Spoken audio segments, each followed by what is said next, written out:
In today's video, I'm going to teach you how to create and use collections in Adobe Bridge. If you work with lots of photos, videos, or design assets, collections are a simple way to keep everything organized without moving files on your hard drive. Think of a collection as a virtual playlist for your visuals. It gathers items from different folders into one convenient place so you can review, share, or export them together while the originals stay exactly where they are. Start by opening Adobe Bridge. Once it's up, look toward the bottom left area of the interface. You should see the Collections panel there in the default workspace. If your layout looks different, that's okay. Workspaces can be customized, just make sure you can access the Collections area before moving on. A quick resize of your panels or switching to a standard workspace can help you find it. Next, click Collections at the bottom left to bring that panel into focus.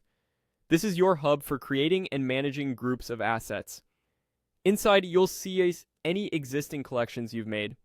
We're going to add a new one, which takes just a moment. Click New Collection. Bridge will prompt you to name it. Give your collection a clear, descriptive title that reflects how you plan to use it. For example, you might include the project name, a date, or a version tag. Good naming now saves time later, especially if you build multiple collections over the course of a project. Avoid overly generic names like test or MISC, which can get confusing fast. After you've entered the collection upon name, click OK. Bridge creates the collection immediately, and you'll see it listed in the Collections panel. At this point, you've set up a dedicated space that you can fill with assets from anywhere in your library.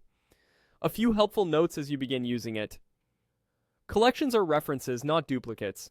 Adding an item to a collection does not copy or move the original file, and removing an item from a collection does not delete it from your disk. This makes collections perfect for temporary selects, client reviews, or creative mood boards. It also means you can confidently experiment and refine your picks without risking your source files. If you ever need to change the collection's name, you can do that later, and deleting a collection only removes the grouping, not the actual assets.